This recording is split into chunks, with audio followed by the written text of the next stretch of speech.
तो ये तो बात अपने को पहले सोचना हो चुकी है। तो अपने जो पूरा जीवन क्रिया में 10 क्रियाएं हैं, 10 क्रिया में से चित्त नाम की एक भाग क्रिया है, जिसमें चिंतन चित्रण नाम की 2 क्रियाएं संपादित होती है। चिंतन में क्या चीज होता है पता है? बोला कि चिंतन में साक्षात्कार होता है। क्या चीज? जो भाषा से जो बताए गए हैं, भाषा के अर्थ में जो वस्तु कल्पना में आई, उसका साक्षात्कार।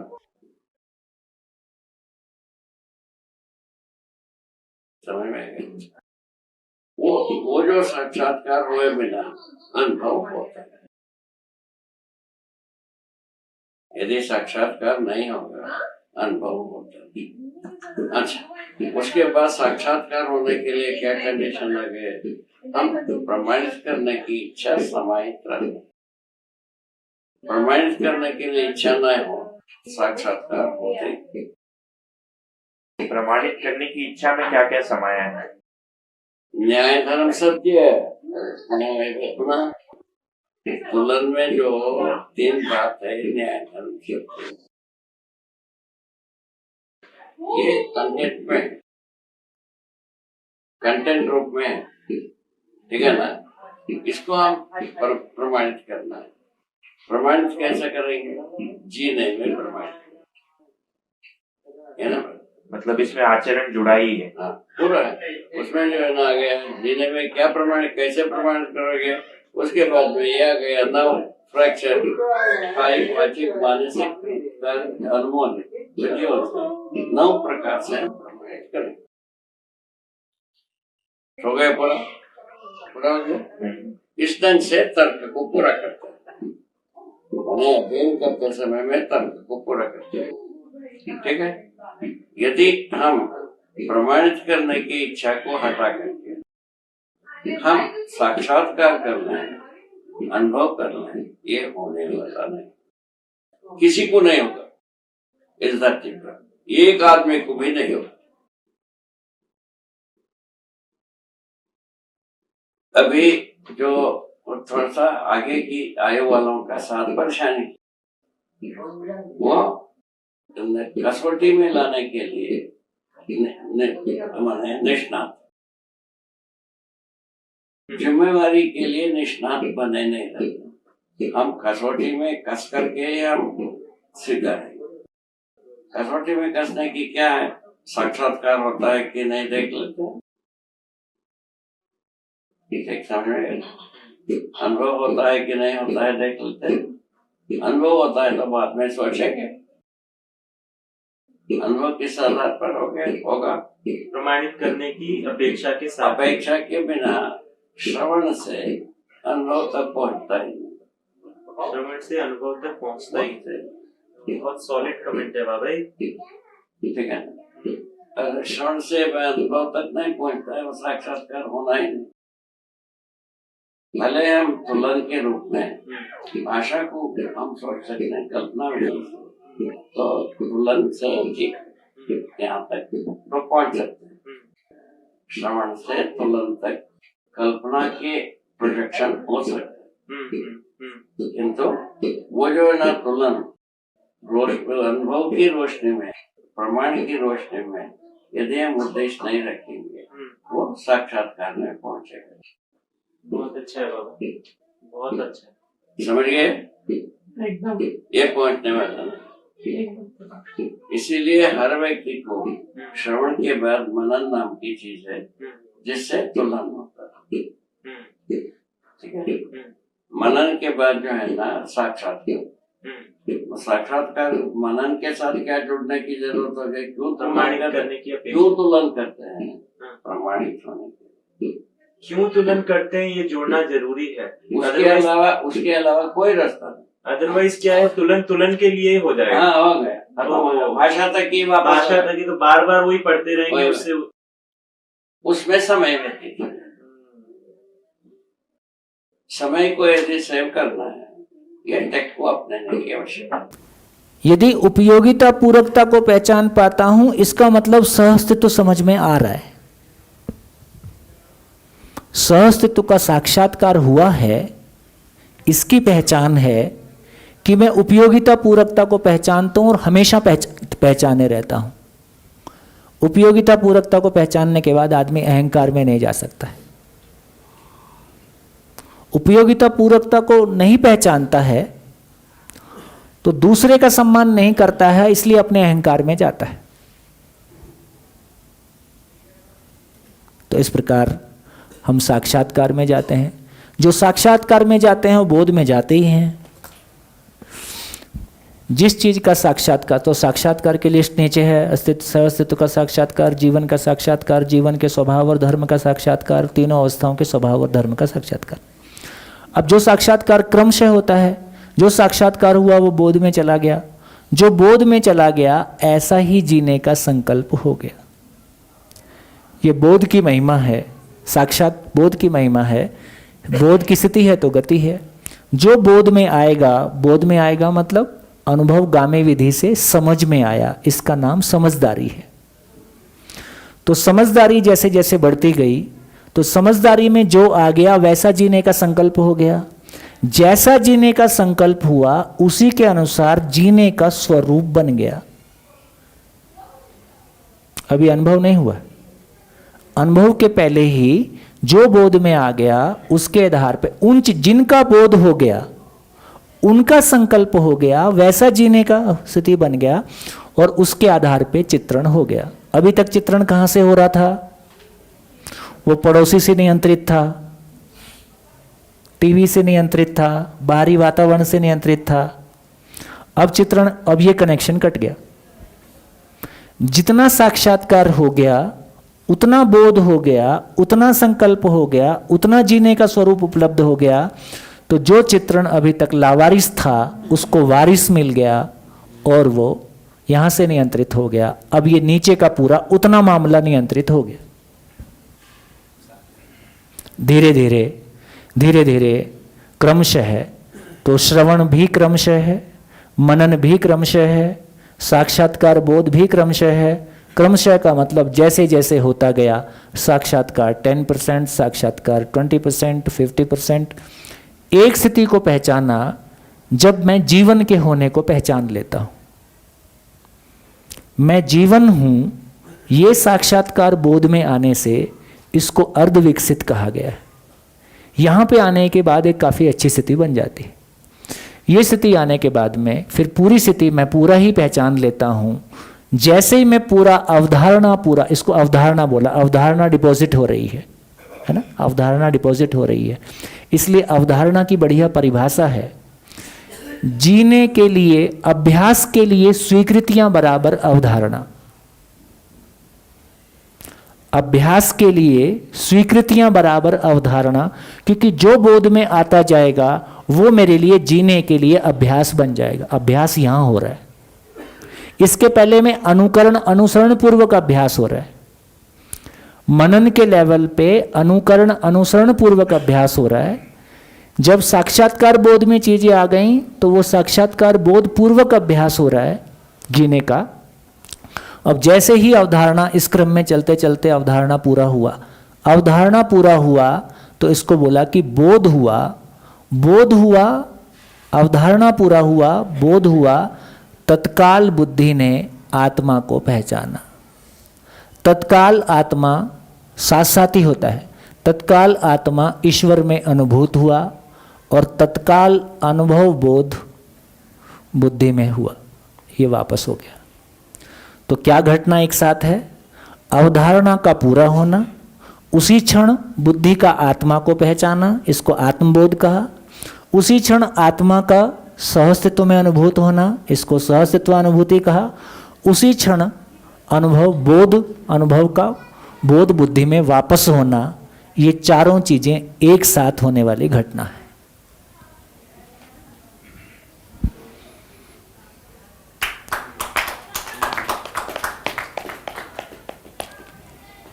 काम की बात क्या है? श्रवण में हमारा पुरुषार्थ लगता है, मनन में भी हमारा पुरुषार्थ लगता है, साक्षात्कार बोध में भी साक्षात्कार तक हमारा पुरुषार्थ है। बोध स्वतः है, उसमें हमको कुछ नहीं करना है।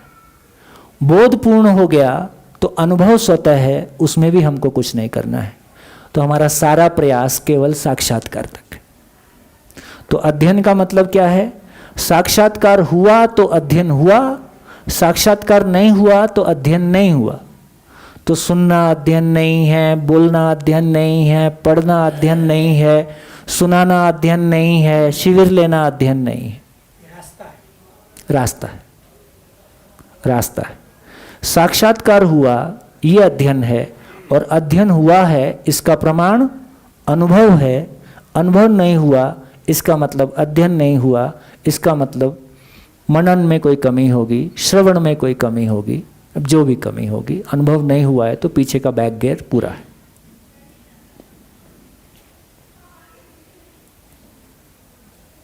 बढ़िया। पूरी सृष्टि को देखें तो वो परमाणु की विकास यात्रा है। यदि जड़ परमाणु में देखें तो अंतिम परिवेश के कण सक्रिय हैं। रासायनिक परमाणु में, रासायनिक संसार में देखें तो अंतिम और अंतिम के पहले वाला परिवेश सक्रिय है। पशु शरीर को चलाते हुए मानव को देखें तो अंतिम और अंतिम के पहले और उसके पहले 2.5 परिवेश सक्रिय होने की संभावना है, लेकिन व्यक्त लगभग आस्वादन और चयन और थोड़ा सा विचार ही होता है। इसलिए ये बोल रहे हैं कि पशुओं में कल्पनाशीलता नहीं होती है, विचार होता है, थोड़ा सा विचार होता है आंशिक रूप में। लगभग 2-2.5 क्रिया में पशु जीता है। भ्रमित मानव को देखें तो कह रहे हैं कि भाई 4.5 क्रिया में जीता है, क्योंकि न्याय धर्म सत्य की अपेक्षा बनी हुई है, न्याय धर्म सत्य की समझ नहीं है, जीता प्रिय हित लाभ में ही है। एक जब आदमी और इवॉल्व होता है तो ये 4.5 क्रिया में भी हम न्याय धर्म सत्य को पहचानने लगते हैं, तो थोड़ा सा और बेहतर स्थिति हुई। फिर हम साक्षात्कार बोध को छूने लगते हैं, और बेहतर स्थिति हुई, और फाइनली अनुभव पूर्वक 10 क्रिया व्यक्त होती हैं। तो ये परमाणु में ही विकास है। तो एक परमाणु के रूप में हमने देखा कि परमाणु में मूलतः एक परमाणु केंद्र और परिवेशों के रूप में बना हुआ रहता है। किसी भी परमाणु का एक्सप्रेशन उसके केंद्रों, उसके जो परिवेशीय अभिव्यक्ति है और फाइनली केंद्र की अभिव्यक्ति है। जड़ परमाणु में भी और चैतन्य परमाणु में भी केंद्र ही परमाणु के गठन को बनाए रखने के लिए जिम्मेदार होता है ना। जड़ परमाणु में चूंकि उसमें चैतन्यता नहीं है, चूंकि उसमें भार बंधन है और अणुबंधन है, इसलिए उसमें केवल होना है। लेकिन जब चैतन्य इकाई की बात करते हैं तो चैतन्य इकाई भार बंधन अणुबंधन से मुक्त है और उसमें सुख दुख की जगह बन गई। सुख दुख की जगह कैसे बन गई? चैतन्य इकाई में सुख दुख को महसूस कैसे कर पाता है? हाँ, शानदार। चैतन्य परमाणु अपने जागृति के अर्थ में शरीर को चलाता है। शरीर को तभी चला पाएगा जब शरीर की अनुकूलता को पहचान पाएगा। तो देखो, आपकी बात से यह भी निकल के आ गया कि बेसिकली शरीर की अनुकूलता का संतुलन बिंदु क्या होगा। शरीर की अनुकूलता कितनी पहचानी जाए। तो शरीर की अनुकूलता हमने इतनी पहचानी, इसका एक बढ़िया बात कर सकते हैं। देखो, शरीर को श्रम की जरूरत है तो शरीर स्वस्थ रहता है। मन को विश्राम की जरूरत है, विश्राम मतलब समाधान। तो शरीर को श्रम की जरूरत है, मानव को विश्राम की जरूरत है। हमने स्वयं को शरीर माना तो क्या किया? शरीर को विश्राम दे दिया और मन को श्रम दे दिया। तो लगातार गद्दे का साइज 2 इंच से बढ़ते बढ़ते अब वो 1 फुट पे आ गया है। तो हमारा इस बात पे ध्यान जाता है कि मुझको विश्राम की जरूरत है, शरीर को श्रम की जरूरत है, और मैंने स्वयं को शरीर माना है तो मैंने शरीर को विश्राम दिया। काम ना करना पड़े, इसी को हमने आरामदायक जिंदगी माना है, प्रगति, है ना। तो ये सब उल्टा पुल्टा हो गया। यदि एक बार ये हमारे ध्यान में आएगा कि मैं शरीर नहीं हूँ, शरीर मेरा साधन है, तो साधन का सदुपयोग करने से ही ठीक लगता है। क्योंकि सूत्र है, सदुपयोग ही सुख है, दुरुपयोग ही दुख है। इस शरीर का सदुपयोग नहीं हुआ तो भी खराब लगता है, अपनी गाड़ी का सदुपयोग नहीं हुआ तो भी खराब लगता है, अपने मकान का सदुपयोग नहीं हुआ तो भी खराब लगता है, अपने विचारों का सदुपयोग नहीं हुआ तो भी खराब लगता है। तो सदुपयोग ही सुख है, और सारा सदुपयोग किस अर्थ में है? सदुपयोग का संतुलन बिंदु क्या होगा? सदुपयोग हो रहा है कि नहीं हो रहा है कैसे पहचानेंगे? तो जिंदा रहने के अर्थ में सदुपयोग नहीं है। आप कितने ही 1 लोटा पानी से नहाता हूँ और मैं तो इतना कम में जीता हूँ, आप कितना ही कम में जी लो, सारे दुरुपयोग है। क्योंकि लक्ष्य के अर्थ में था ही नहीं, तो सारे ही गोल गोल घूम गया। अपने बोलचाल की भाषा में प्रयोग करते हैं कि मेरा एक मन ये कहता है, दूसरा मन ये कहता है, दिल ये कहता है, दिमाग ये कहता है। तो अब पता चला ना दिल कुछ कहता है ना दिमाग कुछ कहता है। तो ये सब बातें कहाँ के लिए हो रही हैं? जब ऐसा हम बोलते हैं तो कहीं तो हो रही होगी। तो अब जीवन क्रिया में देखें तो ये सारी भाषा कहाँ फिट होगी? तो दिल ये कहता है, दिमाग ये कहता है। तुलन विश्लेषण। तो तुलन जो है 6 प्रकार से होता है। जब मैं प्रिय हित लाभ से तुलन करता हूं तब कहते हैं कि मैं दिमाग से करना, क्योंकि उसमें लाभ की बात है, वस्तु की बात है। जब मैं न्याय धर्म सत्य की अपेक्षा से करता हूं, चाहे मेरी न्याय धर्म सत्य की समझ नहीं है, जब मैं संबंध को केंद्र में रखकर तुलन करता हूं, चाहे मेरी समझ नहीं है, तो उसको कहता हूं मैं दिल से करता हूं। तो दिल से हम भाव को इंगित करते हैं, दिमाग से हम वस्तु को इंगित करते हैं, है ना, गणित जो करते हैं। तो ये समझ में आ गया कि दिल दिमाग, ना तो दिल में भाव पैदा होता है कि भाव से दिल प्रभावित होता है ना। तो भाव से दिल प्रभावित होता है, भाव तो जीवन में ही होता है। भाव और विचार की दुनिया, सारी दुनिया जीवन में ही है ना। लेकिन जैसा भाव होता है, शरीर चूंकि जुड़ा हुआ है, इसलिए भाव से दिल प्रभावित होता है, भाव से पूरा शरीर प्रभावित होता है ना। दिमाग भी, अब ये बात भी आती है दिमाग की जब बात करेंगे, तो जितनी भी कल्पनाशीलता मानव में है वो पैरेलल ब्रेन पे प्रोसेस होता रहता है। क्योंकि ब्रेन पे प्रोसेस नहीं होगा तो शरीर और जीवन का तादात्म्य नहीं होगा, दोनों साथ मिलके नहीं चल पाएंगे। तो जो कुछ भी कल्पनाशीलता मानव में, जिसको हम कॉन्शियस माइंड कहते हैं, ये कॉन्शियस, सबकॉन्शियस, ये सब भी कॉन्शियस जिसको कह रहे हैं वो क्या चीज़ है? जो मेरी रोज़मर्रा की ज़रूरत है उसको हम कॉन्शियस कह रहे हैं। जो गहरी मान्यताएं मेरे भीतर हैं उसको हम सब कॉन्शियस कह रहे हैं। तो जो मेरी रोज़मर्रा का काम है, मेरे को सुबह कितने बजे उठना है, उठने के बाद आज क्या करना है, कल मैंने क्या किया था, कल क्या करना है, इस महीने की प्लानिंग क्या करनी है, इस साल में और क्या क्या सोचना है, ये सब कॉन्शियस माइंड है। तो ये 4.5 क्रिया को ही कॉन्शियस माइंड कह रहे हैं मूल में, चित्रण भी उसमें शामिल है। जब हम सब कॉन्शियस की बात कर रहे हैं तो बहुत संभव है कि हम गहरी मान्यताएं जो कि चित्त में हैं, जब चित्त की गहरी मान्यताओं से हम ऑपरेट होते हैं, है ना, तो उसको हम सब कॉन्शियस माइंड कह रहे हैं, या वहाँ से भी हम संचालित होते हैं तो उस रूप में उसको सब कॉन्शियस कह रहे हैं। तो दिमाग अपने में, यदि दिमाग की बात करेंगे तो दिमाग अपने में कुछ, जिसको हम रिफ्लेक्स एक्शन साइंस में बोलते हैं, जो मोनोटोनस घटनाएं हैं, जो शरीर सापेक्ष घटनाएं, मैकेनिकल घटनाएं जो बार बार रिपीटिशन में आती है ना। जैसे गर्मी में गर्म चीज़ में हाथ लग गया तो ये इन्फॉर्मेशन ब्रेन में ही रहती है। तो शरीर से जुड़ी हुई कुछ चीज़ें ब्रेन के लेवल पे ही निर्णय हो जाता है, उसमें जीवन की आवश्यकता नहीं पड़ती।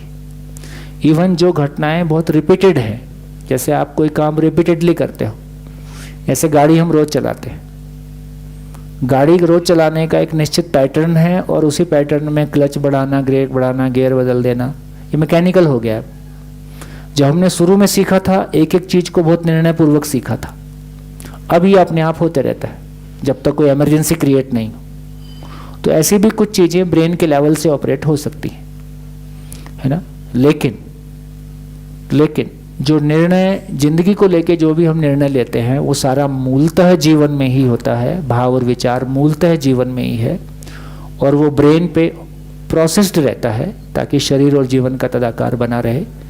तो मूल में जीवन, मूल में ब्रेन नहीं सोचता है, सोच ब्रेन पे प्रोसेस्ड रहता है। बिल्कुल दिल और दिल वाली ही कहानी है।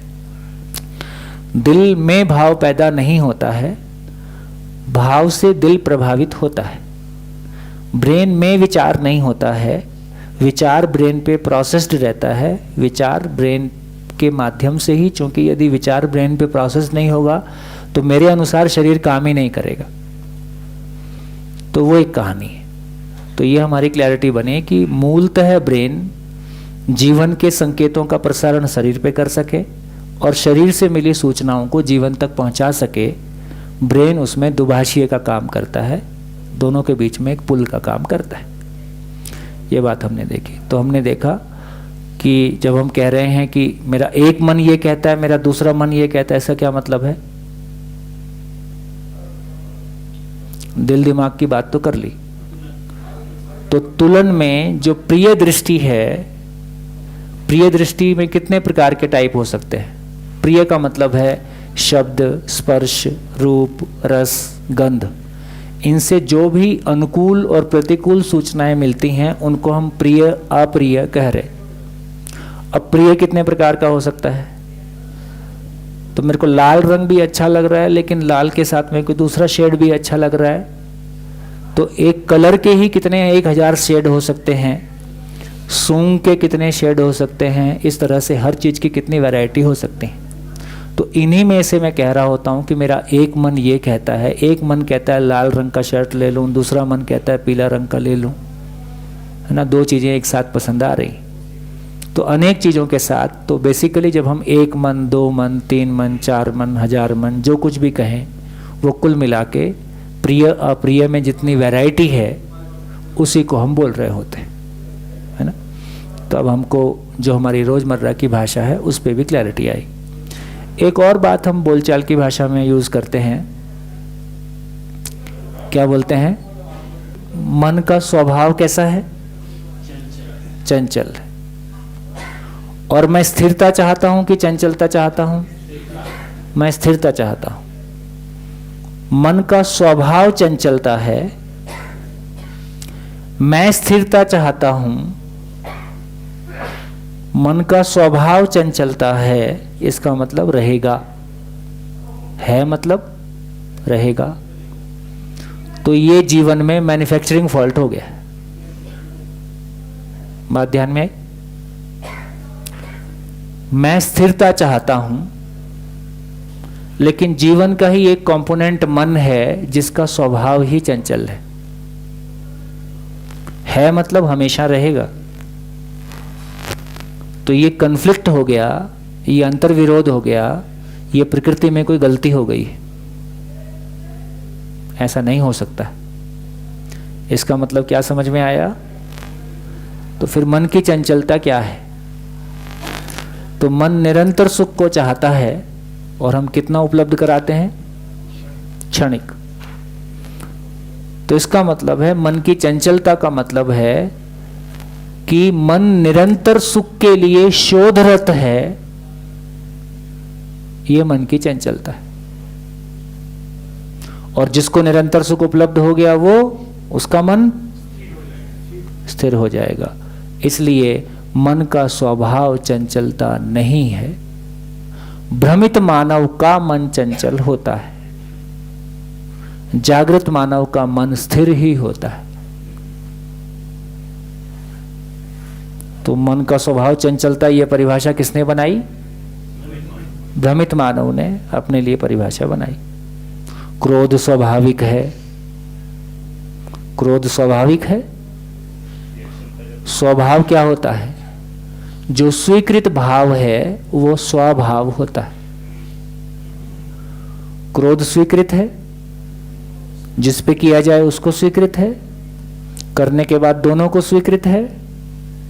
तो क्रोध स्वाभाविक घटना है कि मोस्ट अस्वाभाविक घटना है? अस्वाभाविक। देखिए, चित्त शुद्धि की परिभाषा, दर्शन में चित्त शुद्धि शब्द ज्यादा नहीं आया है। जितना मेरे ध्यान में आया तो केवल परिभाषा संहिता में चित्त शुद्धि का परिभाषा दिया है। ब्रह्मा अनुभूति योग्य अधिकार पाना ही चित्त शुद्धि है। ब्रह्मा अनुभूति योग्य अधिकार पाना ही चित्त शुद्धि है।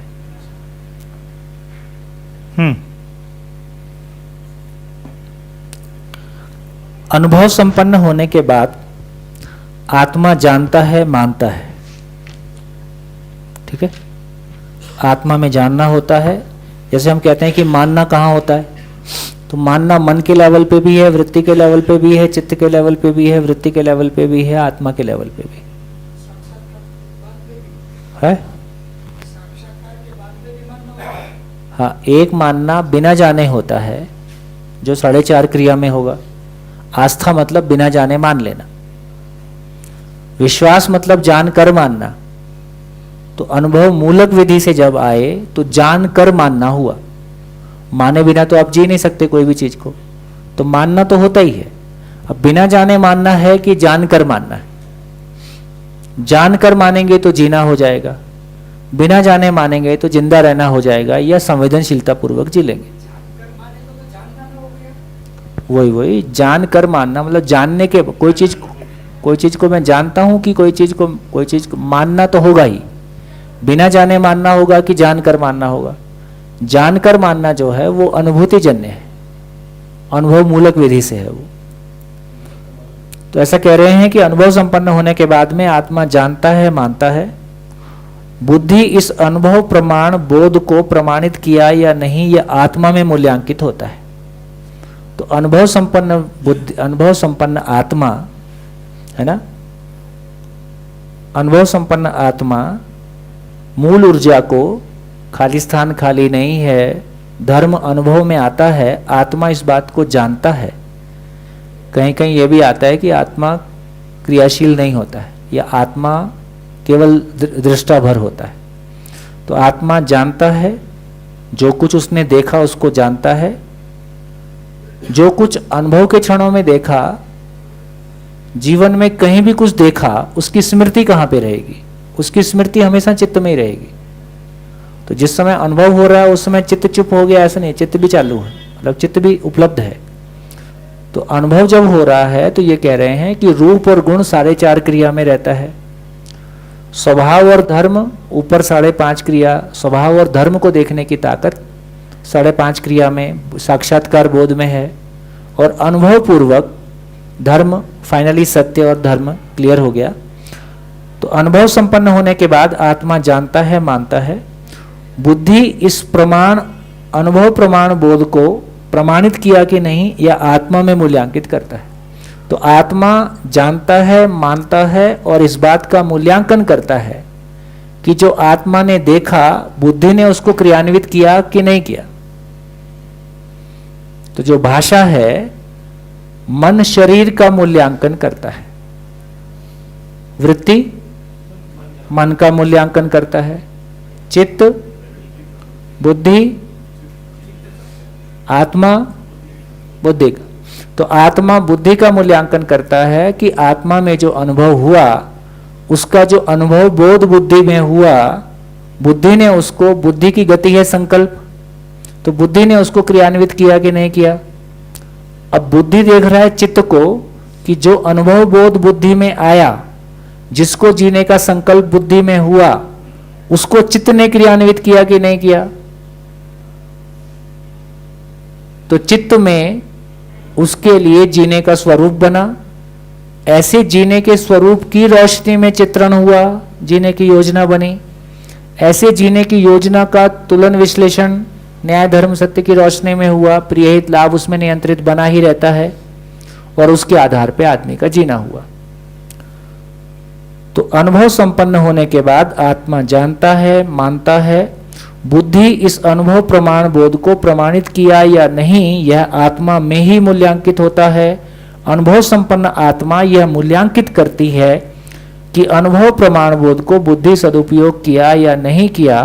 बुद्धि का दृष्टा आत्मा है, इस तरह से चित्त का दृष्टा बुद्धि है, और इस प्रकार से मन और शरीर और व्यवहार का, मन शरीर और व्यवहार का दृष्टा है। मन शरीर और व्यवहार का दृष्टा है। व्यवहार ठीक नहीं हुआ, इसको कौन देखता है? इसको मन देखता है। तो शरीर से जो कुछ भी होता है उसका मूल्यांकन मन करता है, और मन कब मूल्यांकन कर पाएगा? जब वो मन ऊपर वृत्ति में समर्पित रहता है, क्योंकि न्याय धर्म सत्य की दृष्टि वृत्ति में है ना। तो जो कहने का सूत्र है वो ये कि मन शरीर का दृष्टा है और मन वृत्ति में अनुभूत होता है।